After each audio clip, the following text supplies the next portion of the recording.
Ladies and gentlemen, welcome to our Raw review for July 15th of 14th. 2014. Today's the 15th. Yeah, excuse me, I'm sorry.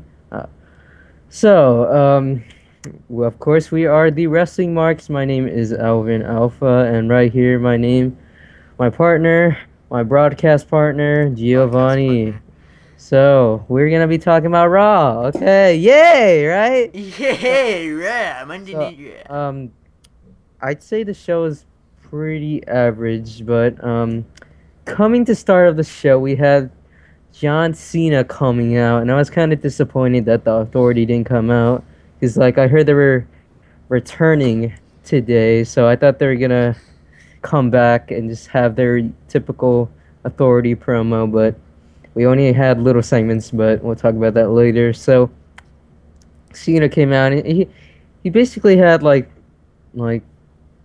like the typical Cena promo, like you would hear every freaking time, like every time he would come out for a promo just by himself with the championship. So I didn't really pay attention to what he said because it's Cena. Like I don't really care what he's saying. And then what kind of glued for my attention, Roman Reigns came out and uh Cena, it was like still super awkward because Roman Reigns is just like a super awkward person and like to have a promo with, to be honest. But John Cena had to carry the promo, I guess, and he basically said the Fatal 4A they're planning to take out Kane and Randy Orton, and but tonight they have to team up with Dean. So after that, Dean Ambrose appears on the Titantron. I was like, thank the Lord, Dean Ambrose was on the Titantron because Dean Ambrose actually really picked up my attention. But Dean Ambrose said like they gotta stop arguing and they just gotta kick their ass tonight in the main event, and um, and Operation Screw the Authority is going into plan by Dean Ambrose. So um, Dean Ambrose actually he gets the living shit beat out of him by Kane, Seth Rollins, and Randy Orton.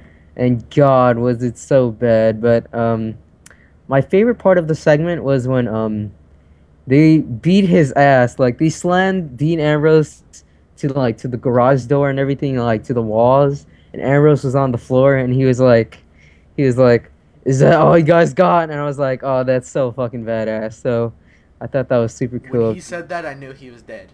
Like I was like, "Oh God, why, Dean? I don't want to see you like get beat up anymore." So that was super badass. But you just God. But Rollins actually was on like the WWE box. I don't even know what you call it, the production box thing. And he actually jumped off and he hit the curb stomp on Dean Ambrose off another box. Like it was a wooden box and it was God, it looks vicious and God, Dean Ambrose just looked like he was fucked up. I honestly thought Dean Ambrose was just gonna come back later, Yeah, like so did I. yeah, just like all torn up and everything, like not even giving a shit. But he apparently went to the hospital and had to be checked out. But Which when they said that later on in the show, I expected him to come back in the ambulance, like driving an ambulance, but it he's never like, I don't happened. give a fuck. He just like comes out in an ambulance. Being the lunatic Like, that he is, I think we'd all expect that. I feel like that would have been perfect, It but really would have. It would have just added to his "what the hell is this guy doing" character. But we go off of that segment into the match of the night. Sheamus versus The Miz. Both men gonna compete in the Battle Royal at Battleground for the Intercontinental Championship. They've really been building Sheamus to seem like he's gonna unify the titles. oh, I They've know been it's building that really up a lot. He bad. tweeted something about it, and then him retaining the title. When was that? Last main event against Alberto Del Rio. He's been really teasing that he's gonna unify the championships, but after this match, it kind of let you think, like, is he gonna do that? Because the Miz, he faced the Miz, the Hollywood Miz, that I still hate his entrance. And the Miz has a promo during his entrance saying that the bro kick will not connect with the Moneymaker, aka the Miz's face. And the Miz also says during this whole match, the Moneymaker will be on the Titantron. So during the match, they had Miz's face plastered up on the huge screen. It was a pretty decent-ish match. It didn't really catch my attention that well. I wasn't paying like my full attention, but I wasn't like out doing something else either. I believe the Miz won via roll-up, which I mean, I guess that could still build Sheamus as unifying because it's just a roll-up. But the Miz did get a win, and I believe they're gonna face on main event again. The bro kick versus the Moneymaker. I think they built it up to say. Oh god. So after that, it was the Authority backstage, and um, it was Randy Orton, it was Kane, and it was Seth Rollins, and I don't know if you noticed this, but it like Seth Rollins was just there with them, and then like he just randomly left, and it was just Kane and Randy Orton, and I was like, what the heck? Where did Seth go? But He went on a secret date with the yeah. Rest of the Shield. Okay, so Randy Orton and Kane basically talk about how if they can trust each other in the Fatal 4-Way, because they're starting to build tension within each other. So, and then Triple H comes out of nowhere and he says they can trust each other because Triple H trusts in them. So, coming that in mind, Triple H says they they need to get the job done at what's it called, at Battleground. So Randy Orton and Kane leave, and then Stephanie McMahon comes out of nowhere, and they start. She starts dirty talking Triple H, and then they just start making out in front of the camera, and God, I really wish I was gone because that was really disturbing. And God, that was just really bad. But next we had Dolph Ziggler versus Fandango. Fun. Done. Go. And I believe, wait, was Summer Rae and Layla on commentary or No. no? Because okay, never mind. So That wasn't it was it was a typical match of Dolph and Fandango. I've seen this like 100 times. They've had multiple matches. This So time was just so much better. and randomly out of nowhere, that's why I was questioning if they were like commentating. Summer Rae and Layla were on the table dancing. To Fandango's theme music. Yeah, and it was just so bad. And Ziggler, I thought Ziggler was gonna lose for a second, Yeah, but so did I, because he was getting distracted by the dancing. yeah. So and then Ziggler hit a famouser, and then he got the win off of that. And then Layla and Summer Rae came in the ring, and they started dancing with Dolph Ziggler, and God, it's just honestly, Ziggler, God, we're actually gonna have two managers for Ziggler this time. So, I guess like that's alright. Like, they're just gonna come out and chicken their ass together. So that's gonna be good to Which see. they put a picture. I don't. Yeah, Remember if it's Instagram or Twitter. It was both.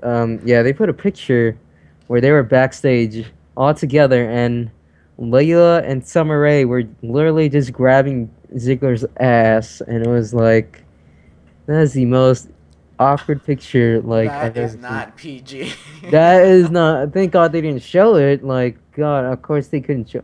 Okay, you know what? But poor Fandango, like he couldn't get like any of the girls. So whatever. Like he was just trying to be a nice guy, but trying to break them up in their fights, and then he just got up.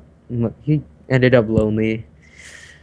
That's what happens S- when you get in between two fighting women that you're secretly in love with both of them. That's just what happens. It's a rough thing to only people like myself and Fandango can experience something like that. Sorry, Alvin. Just I kidding. see. I can never experience something like that. Fandango's a lucky guy to be having two chicks fighting over him. So after that, we had a very strange segment of Sonic. So WWE sponsored by Sonic again. Yay. So I believe they were backstage and the Sonic worker was like skating around. And then Damien Sandow comes with the Sonic uniform of his own, and he basically trashes the Sonic worker, and then he is left alone. And then Adam Rose pops out of absolutely nowhere and tells him not to disrespect the Sonic worker, and then like it's so bad product placement because they say the full name of whatever the hot dog was. He said the full name of it, and it was just horrible.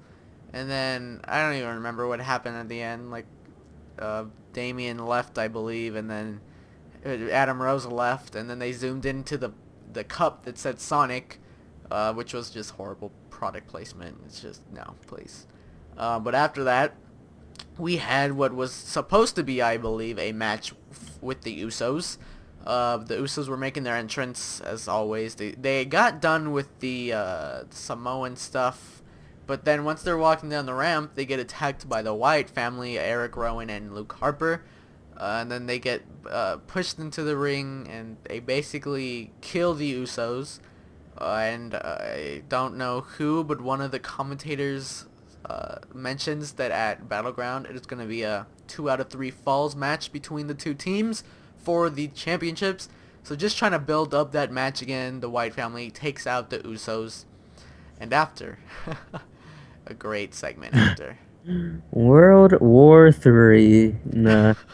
Okay, so it was the confrontation of Jack Swagger and Rusev, and of course, um, we had the mouthpieces talking the whole time, and I think this was a really good segment to the end, and I think the whole segment was just Lana telling the USA to shut up and all that, but um, the end was like super cool, like um, so Rusev got on the mic and he said, "This is war," and Why does? Yeah, I don't think that's a Russian accent, but I don't okay. care. Okay, so Rusev and Lana were about to leave, and okay, and then Zeb says, "Before you leave, I hope Rusev learns the 3 words, which is "We the people." And again, it was like super loud. Like the whole arena is like Jack Swagger is like so ridiculously like over. And he Like hasn't even said a word. yeah, that's amazing. Like just because he's from the USA and all that, like that's super cool. Because they typically know that Jack Swagger has always had that U.S. gay? US USA gimmick. And he's been I heel see. with it his whole Yeah, run. yeah. So that's really cool that he's going into the face thing, but I don't know. Like just looking at this, I feel like this is gonna be a good match, but like I don't know what they're gonna do after, because this is like typically a dream match or like like what we always wanted, and it's like it's been super cool, but like could you imagine like after what happens like I don't know, maybe Swagger would go for like the championships. I think Swagger would be super over if he would go for the championship. I think it would be a good time Yeah, like right if he now is beat the best Rusev. time for him Yeah, to build up swagger. yeah, so I think this is gonna be super good for Swagger. He's gonna go for those mid card titles, and I would say the World Heavyweight Championship. They're combined and all that, and not even gonna get into that. But what happened at the end? Rusev was attacking Swagger, and I really thought like Rusev was finally gonna get the upper hand, but it was a super cool reversal. Rusev went for a super kick, but Swagger caught him into a Patriot lock, and I thought that was awesome, by the way. And God, that was a super cool segment, and it just left Swagger standing strong, but of course, I think I don't know who's gonna win. Honestly, like I don't see Swagger. I see Swagger winning, but I don't see Rusev losing. Yeah. I don't know if that makes sense, It does but make sense. Like, yeah. like I don't know, but I'm really excited though. All right. Yeah. I pointed it out that this is the first time I've heard Zeb Coulter call someone from a different country a visitor rather than a sneaky, dirty immigrant that sneaked across the border. So I guess he's a face now. Yay! The same thing with you. I don't know who's gonna win, but I'd love to see this go into maybe 3 pay-per-view matches. Maybe I'd like to see come out of this just to keep Swagger occupied and to build him up a little more. I honestly think they should do at least 2, like at Battleground and SummerSlam. Well, I think at SummerSlam, like I think he'll be so over since they're gonna be in California. So next we have John Cena and Roman Reigns backstage, and I don't even like. Okay, I don't know what they said. I don't know either, because I anything with Cena, I like instantly I daze off. I lose interest. So we're just gonna say Cena and Reigns are like, hey, we're friends now. We gotta win without Dean, yay! And then that's the end of the segment. Okay. And then we go to RVD versus Alberto Del Rio, which I always have a spot in my heart for Alberto Del Rio. He'll always be one of my guys. It doesn't matter if he's a jobber or if he's, I don't even know what he is in this point. Low mid card, I Low guess. mid card, yeah. He's not exactly a jobber, but he's not quite there. So both of these guys are going to be in the Battleground Battle Royal for the Intercontinental Championship. And it was a pretty match. RVD gets pretty much some defense in and some offense. They both did. It was a pretty equal match. And then RVD, of course, never hits the 5-star frog splash. He never hits it. I swear. I Like know. I guarantee it. Yeah. If he misses the 5-star, he loses. I never seen him actually like if he doesn't hit it the first time.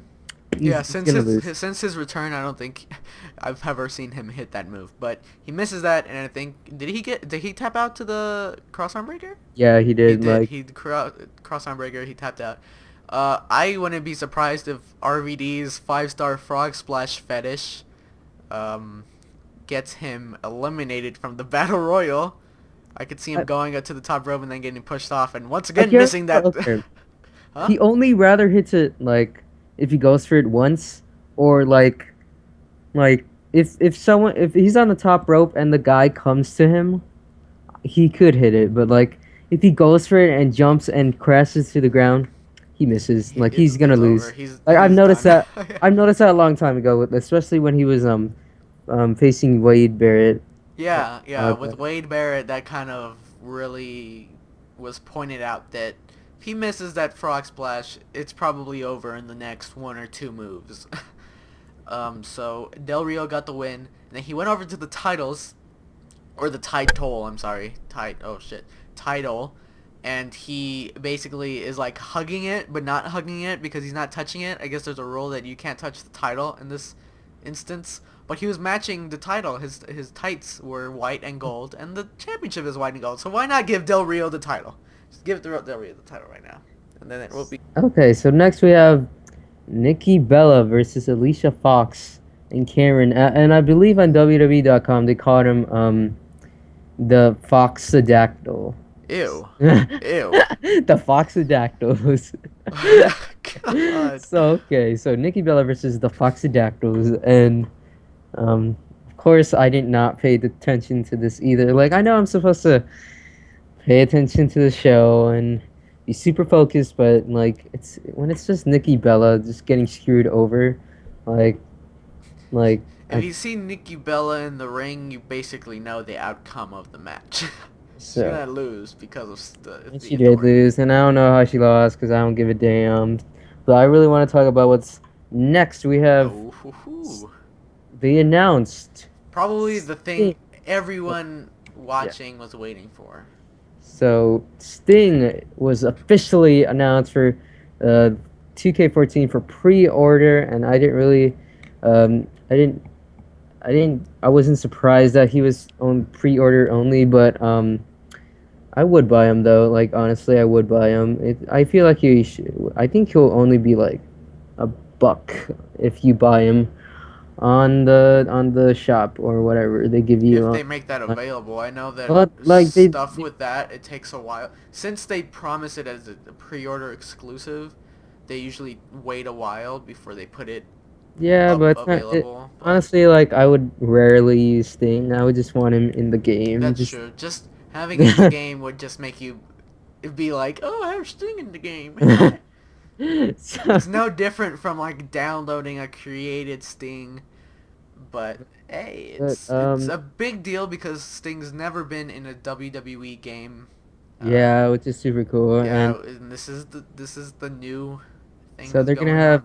they're gonna have old Sting and new Sting or Well, Crow they're Sting. both I don't even, old. both old, but Basically, the colorful Sting and then the black and white emo Sting, Crow Sting. Crow Sting. Yeah. But the Um, trailer was like super cool, by the way. It was like it's like super dark, and then there were violins playing, and then they all turned around with like Sting face paint, and then you saw Sting in the background with like his baseball bat, and I thought it was super cool. It's like yeah. super badass. But The crowd booed after. Not because of Sting, but because of Sting, which makes no sense, but it does because I think every fan of uh, the era of Sting, let's say in WCW, every fan wanted to see Sting on the WWE television because he's never been on WWE live television. The only WWE thing he's been on is when the Warrior passed away. He was on the WWE Network for like 15, 30 seconds maybe. So a lot of people were really upset that he didn't show up. But hey, it's something. So maybe he'll show up in the future because he doesn't have a contract signed with the WWE, but I know that they've been trying to get him. I feel like it would be good if it would be after Battleground, like the Raw after Battleground, because that's like when everything is like done. Reestablished. Yeah, and then like everything's like there's a new IC champion and the feuds are, just starting to build up and you just have Sting come out of nowhere. So that I think that would be good. That would, or even I could see if maybe they already signed a contract with him, but they're keeping it secretive. I could see maybe them waiting until SummerSlam to bring him out. Yeah, I could see Even that. I could see him all the way until maybe TLC waiting for maybe them to or them waiting to bring him out. But supposedly he doesn't have a contract signed yet, so that is obviously, I guess I could understand that that he didn't show up, but it did upset a lot of people, including myself, a little. Just to see the trailer, really, I was happy. I was satisfied, but it would have been just cool to see Sting in Raw. Yeah, and I think like it's for me as like a viewer, just like at home, it's like whatever. But I feel bad for the people like at Raw because they're really expecting Yeah, him to come out. So like, because like if I was there, I would have been super disappointed. So I feel bad for them. But yeah. right after that, we had Randy Orton and Triple H backstage, and I believe they were talking about um, trust, and just trust. And Triple H like says like you can trust him. The plan is you, nothing but you, and you're gonna come out as the champion. And I think Randy Orton said there if Randy Orton is a plan, there shouldn't be a plan B, but there is gonna be a plan B anyways, which And is another Seth plan probably Rollins. gets. Okay, so right after that we Uh, have God, why? Stardust and Goldust have another segment that is very confusing. It looked like Goldust was slobbering because around his lips his paint was really wet and it was confusing. And they talked about basically the weirdest shit ever.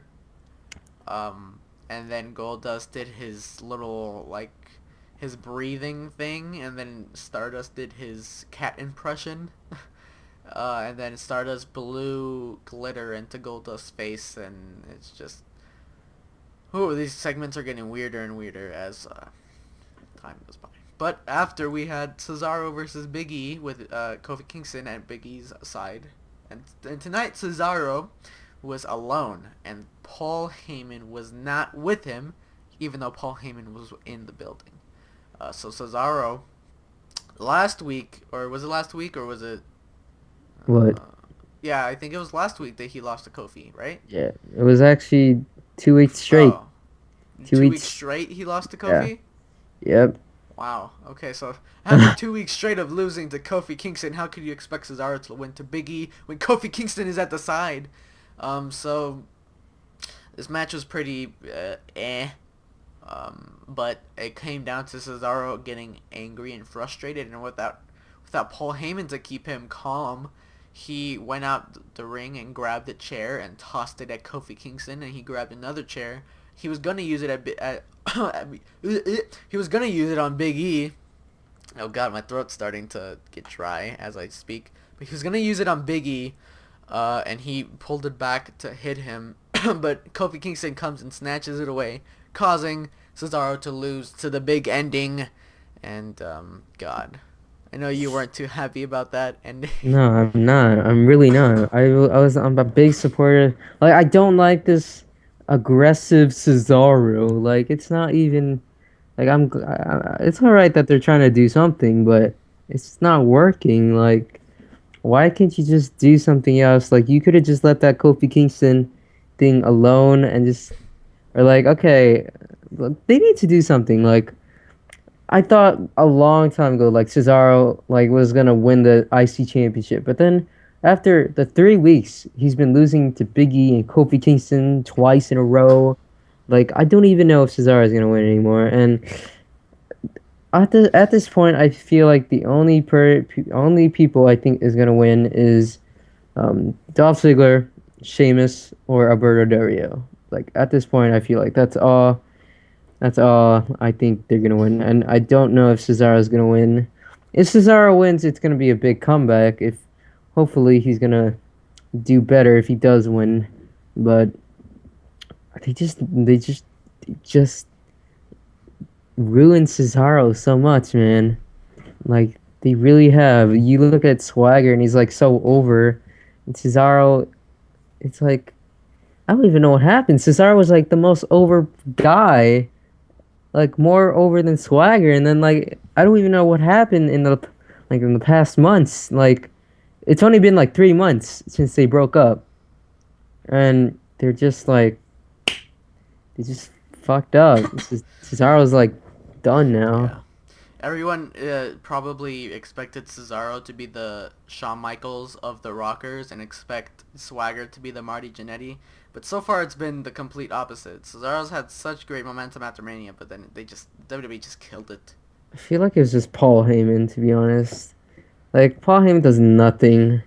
Like I think, like have you noticed like the Paul Heyman guy has gone a little bit too far? Like because like the Paul Heyman guys never go anywhere. Like okay, let's look at the other Paul Heyman guys. First was Brock Lesnar. That was back in 2005, I think. That's 2005, 9 years ago. Like that's not.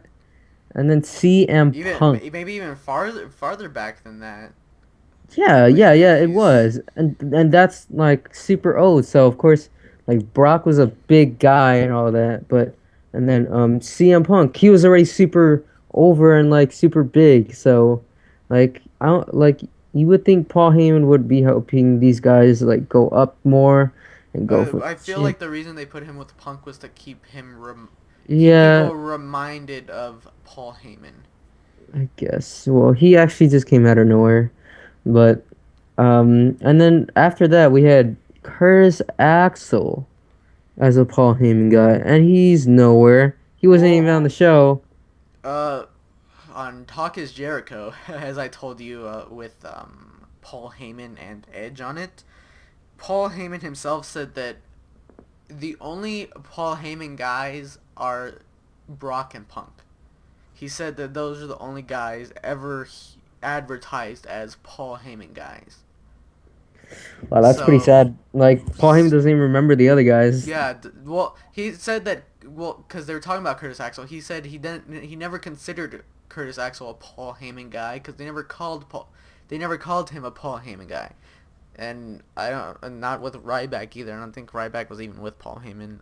But Well, yeah, because for like two you weeks. do you remember that gay segment where Paul Heyman was on his knee and he Ew. was proposing to Ryback and he was like, "Would you be a Paul Heyman guy?" Ew. And like he kissed him on the cheek and it was yes, it was the weirdest segment in the world and it was Ryback. But it doesn't matter. Right after Ryback, it was Cesaro, which turned into shit. I think it's because he went heel. I think if he went face, it would have gone good. But they just decided to turn him heel Yeah, for he some. basically went from being heel with Zeb Coulter to being face for like 3 weeks to being heel again. Like, why? Why? God. So right after that, we have the Jericho segment with Bray Wyatt, and Jericho was talking in the ring with the microphone. He was basically talking how like he's faced all these guys and he's talking about his accomplishments of beating The Rock and Stone Cold in one night and all that. But To become the first undisputed champion. he's also a musical chairs champion. He If is. it He is yes undefeated musical chair champion in the WWE. yes First ever, only ever. And he is 9-time Intercontinental Champion, most ever. And he's Chris Jericho. And he invented the Money in the Bank match. He invented everything. Because he he's Chris invented Jericho. Canada He yes. invented Canada. And he basically said he has never seen anybody like Bray Wyatt, and that's pretty cool that he said that. It mostly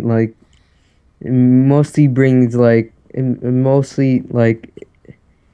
it has Bray Wyatt in a perspective of him being like a special guy, you know. So Which he is. I don't think we've ever seen yeah, anyone I agree with Bray. Jericho, and I think he was speaking for Rios there, but and then Bray Wyatt was talking about like he didn't even Bray Wyatt was on the screen on the Titantron, and he's still talking about how Jericho never saved us, and he's still waiting for him to be saved, and he wasn't there when he said he was gonna be there, like basically like The Rock and all that. But So basically, he's acting like Jericho is his father who walked out on him.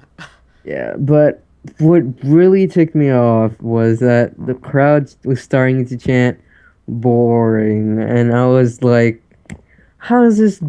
God, like God, I'm such a big fan of Bray Wyatt. I'm wearing my Bray Wyatt shirt right now, and Bray Wyatt is just like Bray Wyatt when he's speaking, like he's just speaking in a promo. I'm just so hooked to him. And then like when the crowd just starts saying boring, it just really ticked me off because like it really like Bray Wyatt is probably the best guy on the microphone right now, and just for the crowd to chant boring, just God, it pissed me off. Like to be honest, but so that was about it, and And we went Uh, to. Well, you talk about this yeah. next one because I want to talk about the one after.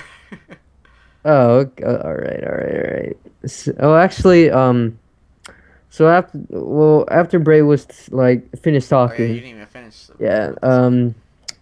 the lights shut off and all that, and then Luke Harper and Eric Rowan beat the shit out of him, and then Jericho escaped out of the ring, and then Bray Wyatt attacked him from behind, hit a Sister Abigail on the stage, got a lot of heel heat, which I thought was super good for Bray Wyatt going into Sunday Battleground. And okay, next. And why do I have to talk about this match? Because I want to talk about the one after it. All right. Okay. So go for it. I mean, yeah, okay. So it was AJ Lee versus Eva Marie, and it was actually pretty funny because I was watching the match, and for some reason, yeah, for some reason I was watching the match and actually paying attention. Eva Marie was trying to wrestle, and it was super awkward because it was like She so was bad. trying to wrestle. Well, that kind of is her job Well, to I know it's try her to job, but wrestle.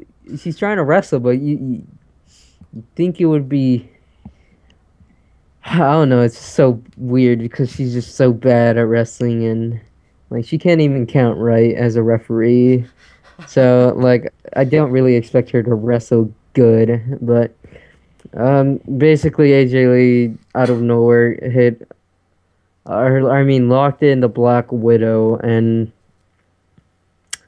I don't know if you noticed, but like Eva Marie's like they were in like a certain position where like Eva Marie's like arm was like really bent back like more than it's supposed to, and it looked really like super bad. But um, whatever. And then what really I actually like this because it was actually pretty fun because AJ Lee was celebrating of the win, and she came out where Paige was on commentary, and she was actually pretty like you can tell that she's gonna probably gonna be the heel since she's like around the commentators where JBL is saying like that's bullshit. You can't be friends with someone who took your title I don't and think he said all that. bullshit exactly, but Yeah, I know, but I'm just saying that's like not PG. I'm just saying like that's what he was saying basically, and Paige was just ignoring him, and Paige was saying how they're frenemies, and AJ Lee came up on the table and she sat on it and she took JBL's headset, and I honestly thought she was like gonna hit her or something, like honestly, but then it was just so awkward. They were having a super girl talk, and it was like, hey, how you doing? I love your hair. Oh, I love your hair too. And then like AJ Lee and Paige were just sitting there for 5 seconds straight, and then AJ is just she's like, okay, bye, and she just like left, and I was like, what the hell was that? That was like That super was awkward. by all means the most awkward segment that I've ever seen. Like I And knew the I've awkward. seen and I've seen Michael Cole get raped by Heidenreich. Oh God, I oh no, why you just told me this wasn't PG and you're talking. Okay. Next segment. No, next All segment. right, well, the next match.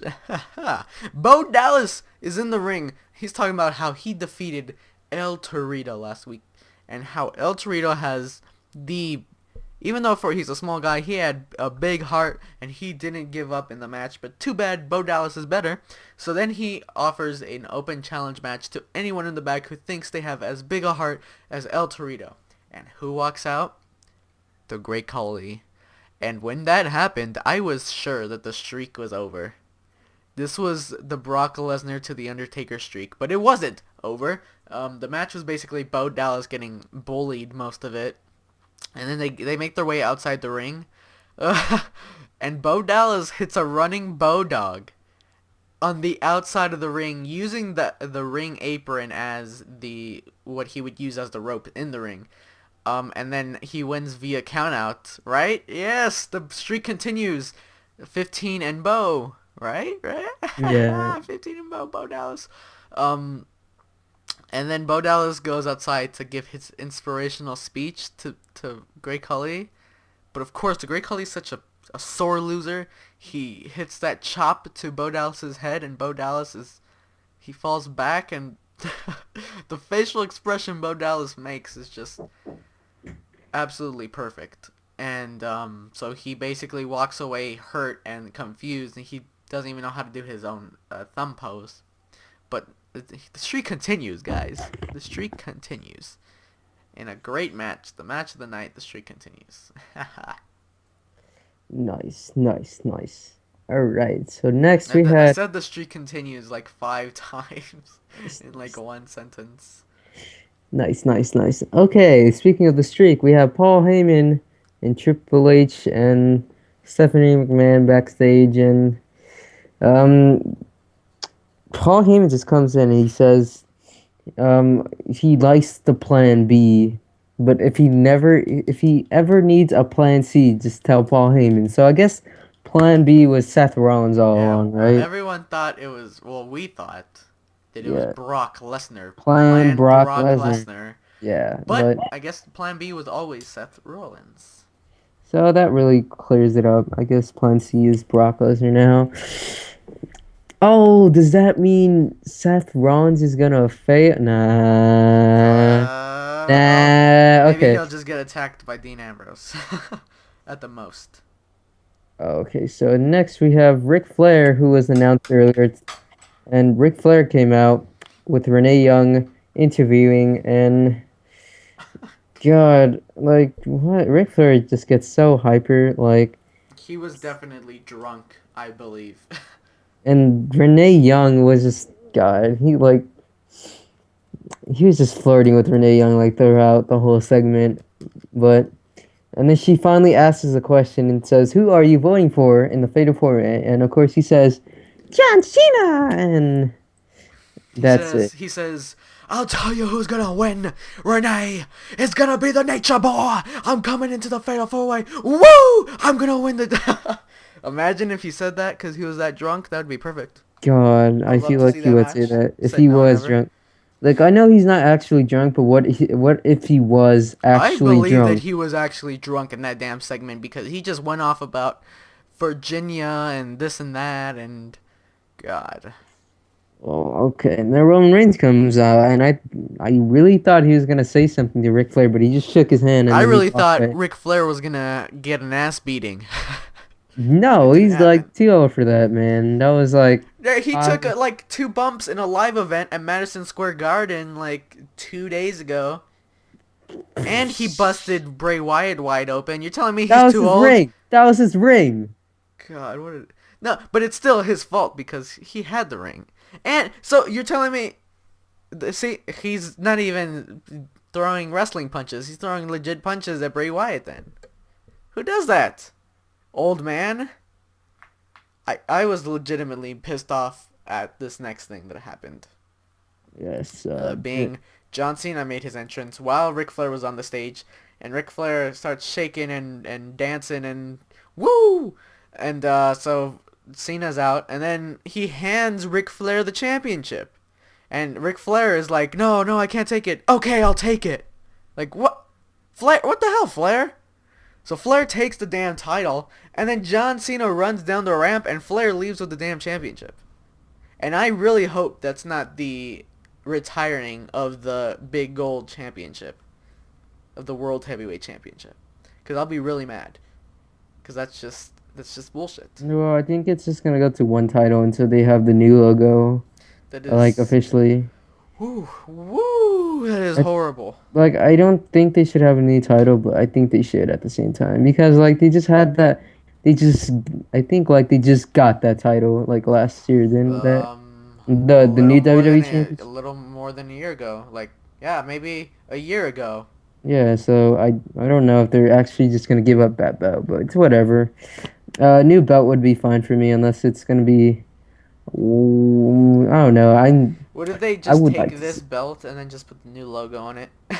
I don't Because know. That would look super weird. after SummerSlam, like they basically, there's rumors going around that the network logo will be the new logo. Yeah, So I actually like that logo, and I know you don't like it, I but don't.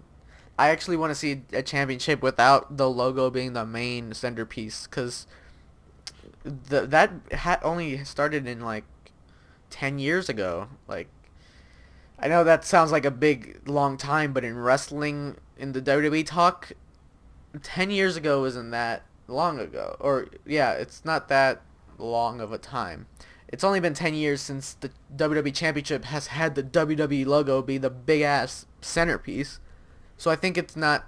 They should just, like, go back to what they did before, where Yeah, it like with wasn't the that big of undisputed, a like deal. maybe like a little logo, like the undisputed Yeah, like the championship. Undisputed, the Yeah, Big Eagle, the whatever, Gold man. Eagle, or whatever the hell they're called. Just anything, but just the I big used to be logo. good with title championship names, but I'm not that good now. All right, so we move on to the main event, the handicap match, and of course Dean Ambrose is gone, which I thought he was gonna come back, but he never Yeah. did. But, it was a typical like 6-man tag match, even though it was a handicap match. It was like super typical. I think yeah, they were beating down. I don't know who it was. I think it was Cena. Like they were beating down Kane and Randy Orton were beating on Cena. Yeah. Yeah. And At the yeah, end? yeah. At the end, Yeah. and then they got disqualified, and then all hell broke loose and all that. And I honestly thought Seth could have cashed in because Dean wasn't there, but he never did, which was kind of weird to me. But Seth Rollins, So much for Plan B. yeah, Seth Rollins fell out of the ring on his knee, and then it looked like he was injured, but he's actually not apparently. But so the only people left in the ring were the people in the Fatal 4-Way. I'm guessing that's why Seth Rollins left. Yeah, maybe that's why they made him look like he had an injury, so that they could do So that. uh, I believe. So I believe Roman Reigns speared Kane, and then no wait, I mean No, Roman no, no, Reigns. no. No, he speared John Cena. I'm Yeah, sorry. he speared John Cena by accident, trying to spear. Was it Kane? I think it was Kane. No, it was he was trying to spear Orton. Yeah, But he speared Cena, which was holy shit. Like Kane threw him straight into that spear, and he got hit by that spear hard.